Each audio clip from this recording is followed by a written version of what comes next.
एक सरल सा सवाल है, उसके बाद सगुण ईश्वर की हवा खिसक जाएगी। फिर आपको निर्गुण ईश्वर समझ में आएगा, कुछ देर के बाद ईश्वरी समझ में नहीं आएगा, क्योंकि ईश्वर तो सर्वज्ञ है, भविष्य भी जानता है और संभावना के रूप में नहीं जानता, निश्चित रूप में जानता है। सर्वज्ञ होने का मतलब है सब कुछ निश्चित रूप में जानना। तो उसने निर्भया को उस बस में क्यों चढ़ने दिया?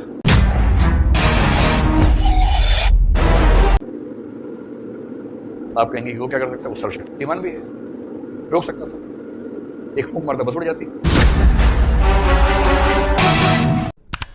नमस्कार साथियों, मैं नीरज आर्य। साथियों, आज हम एक ऐसे शख्स के ऊपर वीडियो बनाने जा रहे हैं जो एक बहुत बड़ा शिक्षक है।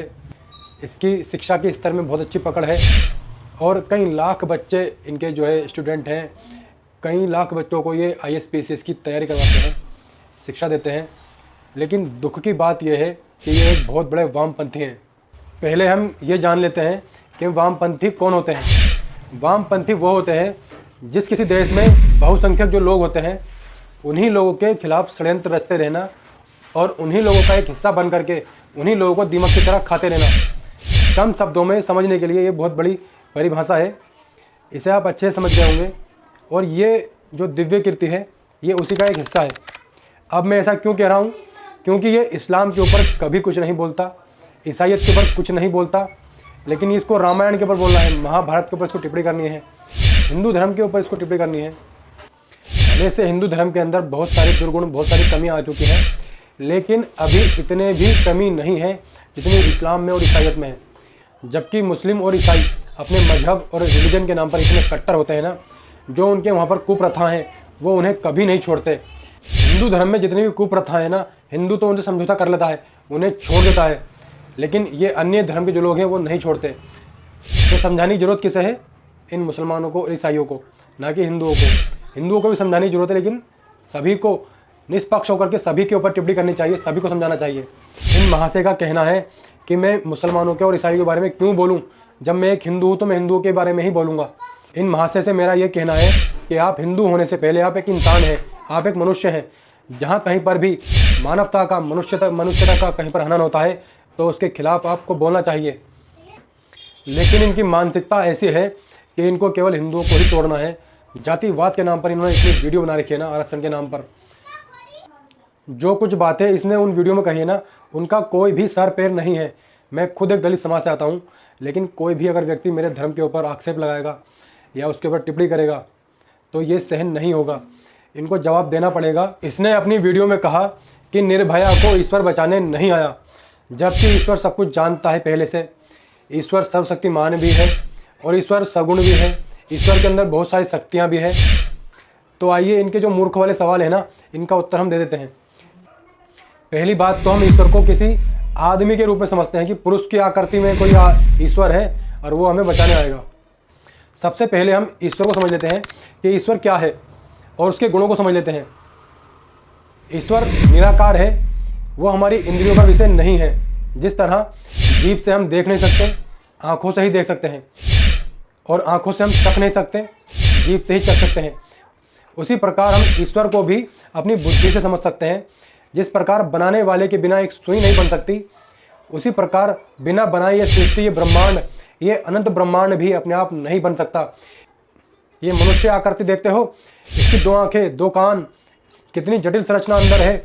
सूंघने की क्षमता इसके अंदर दी गई है, अंदर लीवर है, किडनी है, फेफड़े है, दिल है, सब कुछ व्यवस्थित है, व्यवस्था से चल रहा है।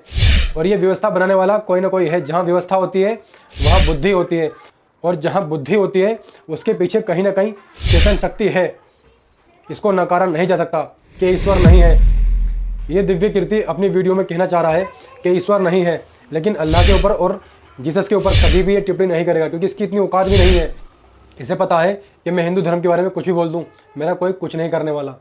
लेकिन जहाँ ये मुसलमानों के और ईसाइयों के बारे में बोलेगा ना, इसका सर धड़ से अलग कर दिया जाएगा, इसके नारे लगा दिए जाएंगे, सर तन से जुदा, सर तन से जुदा। इसीलिए इनकी इतनी औकात नहीं है कि ये किसी के भी खिलाफ बोल सकें निष्पक्ष होकर के। और क्या पता इनको धन आदि मिलता हो इनको हिंदू धर्म के खिलाफ बोलने के लिए। बाकी इनकी अपनी मानसिकता है, किस तरह भी भारत के बच्चों को, भारत के युवाओं को ले जाना चाहते हैं।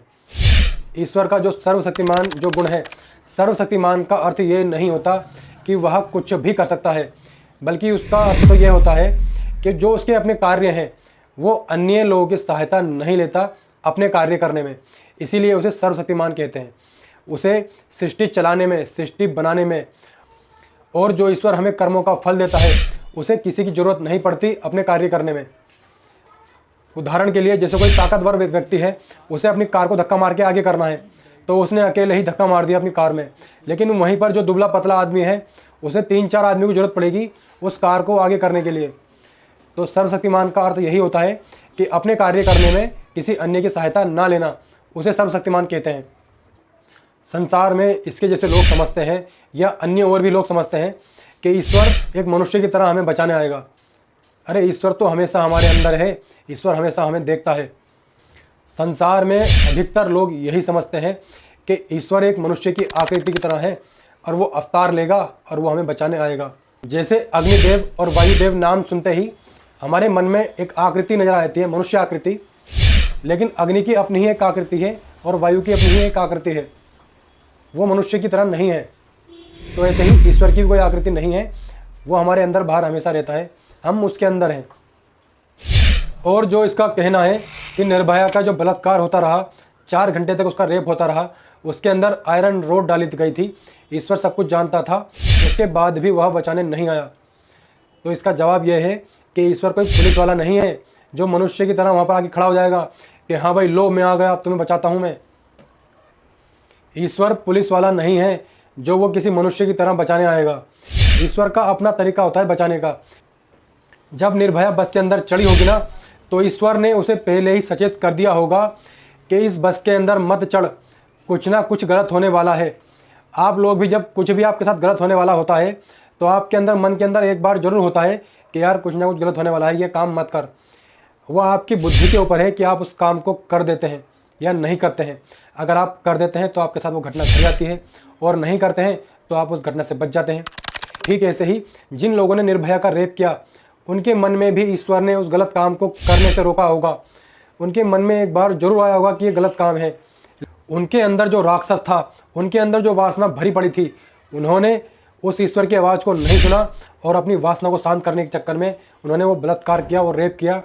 ईश्वर ने हमें कर्म करने के लिए स्वतंत्र छोड़ रखा है, लेकिन वो हमें गलत कर्म करने से हमेशा रोकता है। अंदर एक आवाज़ जरूर आती है कि ये गलत काम मत कर, और कहीं पर भी हमारे साथ दुर्घटना होने वाली होती है तो वहाँ पर भी वो हमें सचेत करता है, लेकिन हम वो बात नहीं सुनते, तो उसका परिणाम भी हमें भुगतना पड़ता है। और इनके जैसे लोगों को ना केवल निर्भया की पड़ी है। ना जाने भारत में कितने बलात्कार होते हैं धर्म की जानकारी ना होने के कारण। जब तक धर्म की जानकारी लोगों को नहीं होगी, पाप पुण्य की जानकारी लोगों को नहीं होगी कि पाप क्या है और पुण्य क्या है, ईश्वर की ठीक ठीक जानकारी लोगों को नहीं होगी, तो ऐसे ना जाने कितने बलात्कार आगे भी होते रहेंगे और हो भी रहे हैं। देह व्यापार में 5-5, 6-6 साल तक की बच्चों को डाल देते हैं अगवा कर करके, लेकिन ये लोग उनके ऊपर नहीं बोलते। उदाहरण भी दिया तो मूर्ख ने कैसा दिया।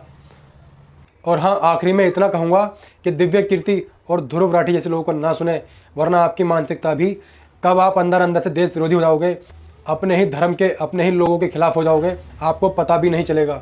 जो इस्लामिक देश हैं उनकी हालत तो आपने देखी है। अफ़गानिस्तान, सीरिया, मिस्र, वहाँ पर मानवता की बात कर सकता है कोई? नहीं कर सकता। तो इसलिए अगर आपको मानवता को कायम रखना है तो इस देश में वेद की शिक्षा जरूरी है। अगर वेद का, सनातन धर्म का विरोध होगा और इस्लाम और ईसाईयत का प्रचार होगा तो आपको बलात्कार जैसी घटनाओं से पीड़ित होना पड़ेगा। ये बहुत बड़ा सत्य है। अगर आपको मेरे द्वारा दी गई जानकारी सही लगी हो तो इसे आगे शेयर करें, सब्सक्राइब करें, बेल आइकन के बटन दबाना ना भूलें। मेरे साथ बोलिए सत्य सनातन वैदिक धर्म की जय। जय हिंद, वंदे मातरम।